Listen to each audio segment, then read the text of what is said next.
Do people reach out to you about buying or selling and they're coming in as leads, but you're not able to convert them? This happens to a lot of agents. Today I'm going to talk about what you're doing wrong and how you can fix it. If you ask the right questions, they will open up to you. They want to tell you their situation and they want to tell you more information about how you can help them. But if you're not asking for that information, then you can't help them. They may be reaching out to other people. If you do not set yourself apart and if you do not provide value or get them in to an appointment or a consultation to provide that value, you are going to lose the lead.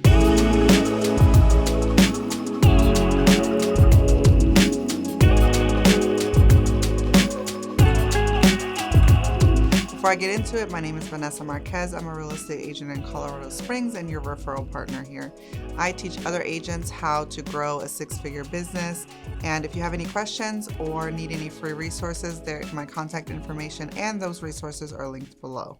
The most common mistake that I see being made is that, especially for beginner agents and agents that haven't really dialed in their strategy or what they're going to be doing, that they are trying to make a sale as opposed to providing value. So let me give you an example. You have a lead reach out to you via Instagram, Facebook, YouTube, whatever it is that you're using. And they're like, hey, we're moving to the area in 6 months. We'd love for you to help us. From that, they are jumping into, oh, okay, well, let me set you up on a search and then let me know what houses you like and we can go look at them.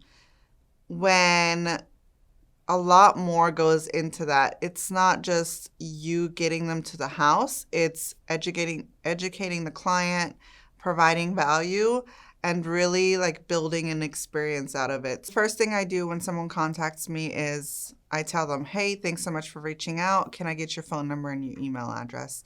Now, a lot of agents give me pushback on that. Well, I don't want to ask for their information right away. Your leads and your clients want to be led.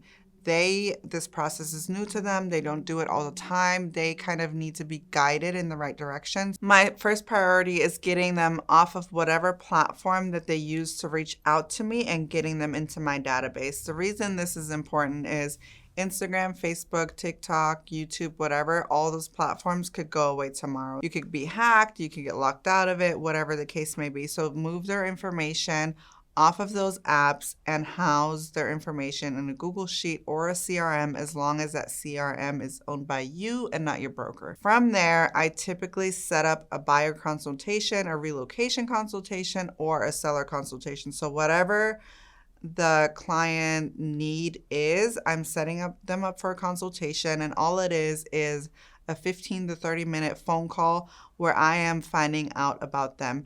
They don't want to hear about my stats. They don't want to be set up on a search. They want to tell me what their situation is so that I can help them and solve their problems. So in that consult, we're talking about their needs. We're talking about why they're moving to the area, what's important to them, what their family looks like, or if it's a single person, do they have a dog? Do they not have a dog? Do they need a yard?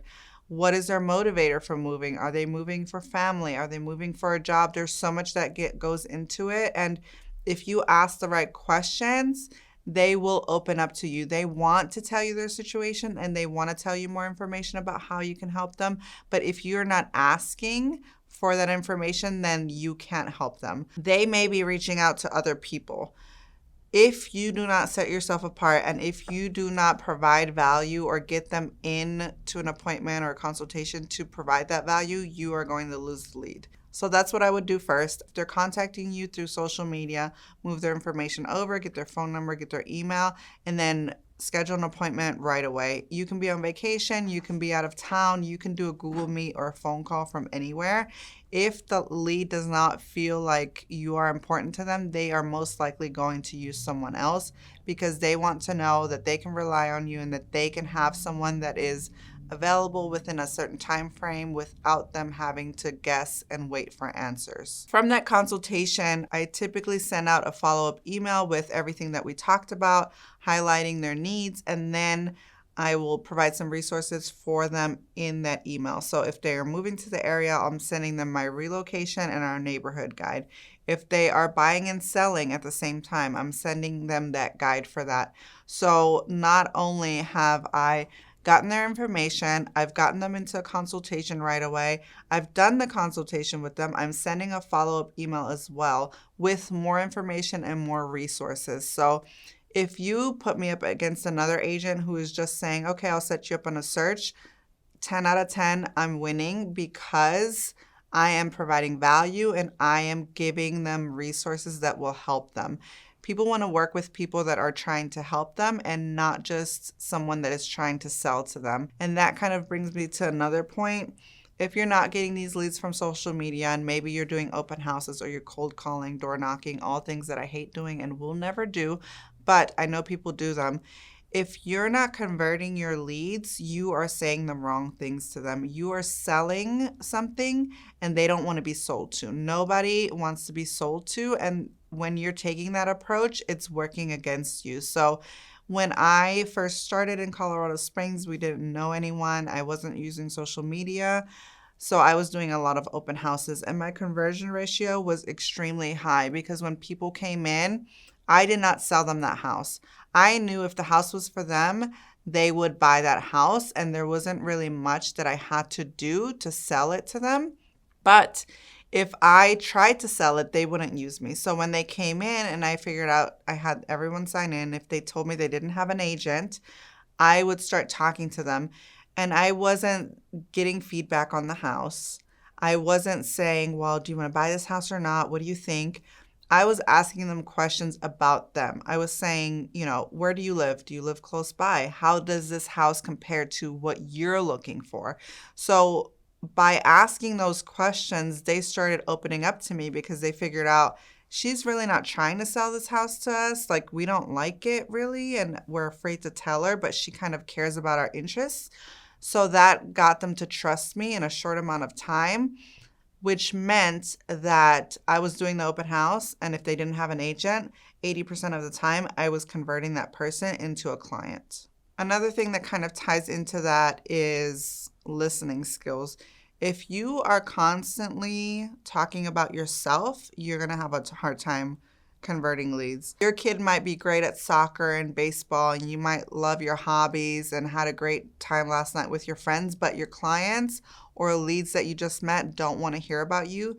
They want to know how you can help them, and they want to tell you about themselves. So stop talking, start listening. Once they tell you something, shut up, listen, and leave a pause and give them the opportunity to tell you more. There's no better way to build trust than to listen to people. And by listening, I don't mean listen to what they say and then tell them about your day or your experiences. Listen to them and then relate to that, but also use that as a way to find solutions for them, connect with them, and just build that rapport that you're not going to be able to build if you're constantly talking about yourself. Now, if this lead turns into a client and then that client turns into a friend, then you can tell them about yourself. But unless you're doing the steps, you're going to lose them when you start talking about yourself too much. So if you want to increase your conversion ratio, start listening, ask probing questions, and just simply shut up for a minute. The next thing I will tell you is that if you go to a lot of events and if your kids are in sports and you take them all the time and you're wanting to use that as a way to get more clients, you can do that in a non-salesy way. So I don't know how many times I've been to one of the kids' sports or events, and there's other parents that are professionals in their field, and they're leading with that. They're like shaking my hand and then giving me a business card. I'm not going to use them because for me, that feels inauthentic. I haven't gotten to know them. I haven't gotten a chance to figure out if I like them or not. So for me, I don't gravitate towards people that I think are not going to get along with me, or I'm not going to get along with them. I think where people mess up is that they want to be the agent for everyone. So by speaking to everyone, they're not speaking to anyone, and they want to please everybody. They want to be able to get along with everybody so that everyone they meet will use them as the agent. And you just cannot operate a business that way. There are people that we have met that we're around all the time, and I know they will never use me as their agent, and I'm totally okay with that. They are great people, but they are not my people. Stop coming from a place of wanting to convert everyone to be your client and just focus on the people that are your people and that you get along with, your personality match with, and you can provide value to. And stop trying to chase people that you know you're not going to have a good experience working with. The reason we have been successful in our business is because we show up as who we are. We don't hide anything. People know that I will show up to showing sometimes in leggings, with my hair pulled up, coming from the gym or coming from taking my kids to sports, and they're totally okay with that. If I were to work with someone that wants someone that's super professional and always in a pantsuit or super, dressed to the nines and driving the white BMW, I'm not going to be a fit for them.